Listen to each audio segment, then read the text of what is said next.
We all hear about ERC20 tokens, but what are those tokens and, most importantly, what are they not? To start with, let's quickly go over some of the basics. ERC20 tokens exist on the Ethereum platform, and that in itself consists out of a blockchain that is capable of storing transactions and a virtual machine that is capable of running smart contracts. It's important to understand that tokens live on the Ethereum blockchain. They benefit from its technology. They aren't independent and they rely on Ethereum's blockchain and platform. The native currency on the Ethereum network is Ether, but besides Ether, it can also support other tokens, and these can work like currencies, but they can also represent shares of a company, loyalty points, gold certificates, and so on. But we're running ahead a bit. Let's first take a look at how tokens come into existence. A token can be created by a smart contract. This contract is not only responsible for creating tokens, but also for managing transactions of the token and for keeping track of the balance of each token holder. To get some tokens, you have to send some Ether to the smart contract, which will then give you a certain amount of tokens in return. So when you want to create your own token, you write a smart contract that can create tokens, transfer them, and keep track of people's balances. That sounds pretty easy, but it's also quite risky. For starters, once a smart contract is deployed, it cannot be changed anymore, so if you made an error, you cannot fix it. And that could be quite catastrophic. Imagine a bug inside your contract's code that causes people to lose their tokens, or a bug that would allow others to steal tokens. And then there is the problem of interoperability. Each token contract can be completely different from the other. So if you want your token to be available on an exchange, the exchange has to write custom code so they can talk to your contract and allow people to trade. The same thing goes for wallet providers. Supporting hundreds of tokens would be very complex and very time consuming. So instead, the community proposed a standard called ERC20. ERC stands for Ethereum Request for Comments, and 20 is just a number they assigned to a proposal that would create some structure in the Wild West of tokens.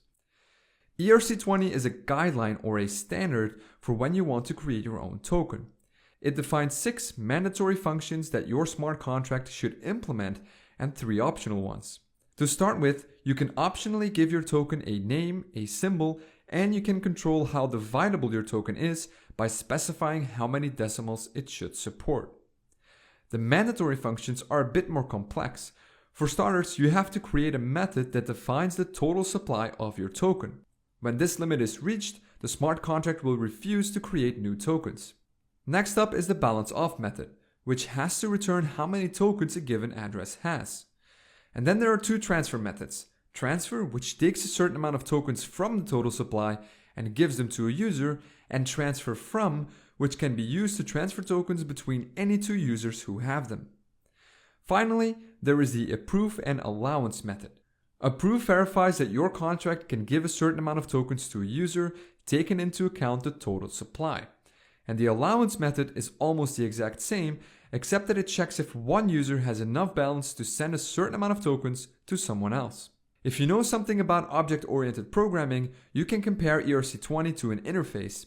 If you want your token to be an ERC20 token, you have to implement the ERC20 interface, and that forces you to implement these 6 methods. Now, before there was the ERC20 standard, everyone who wanted to create a token had to reinvent the wheel. And that meant that each token contract was slightly different, and that exchanges and wallets had to write custom code to support your token.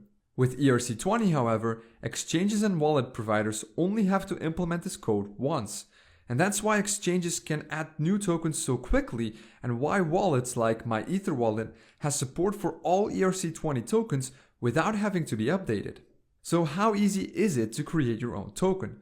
Well, there's a website called Token Factory that does it all for you. You just enter what the total supply of your token should be, how you want to call it, how many decimals it should support, and what symbol it should have. After entering all this, the website creates a token contract for you and adds it to the Ethereum blockchain. It is super easy and almost effortless.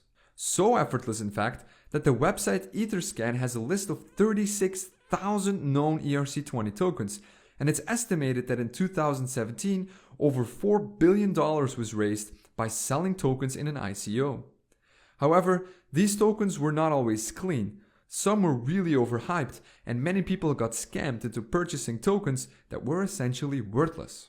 But now we're getting a bit distracted. ERC20 is a great standard that has propelled the use of tokens. But ERC20 itself is not perfect. It's only a guideline and people are free to implement the required functions however they like. And that has led to some interesting problems. For instance, to buy some tokens, you have to send some Ether to the token contract. But some people tried sending other ERC20 tokens instead. If the contract was not designed with this in mind, it will result in your tokens being lost. In fact, it was estimated that by December 2017, well over $3 million have been lost because of this flaw. That was it for this video. I hope you find it interesting. Let me know what you think about ERC20 tokens in the comments below. Thank you very much for watching and don't forget to subscribe so I can see you in the next video. Want to dive deeper into the world of ERC20? Visit 5sky.io and start exploring right now.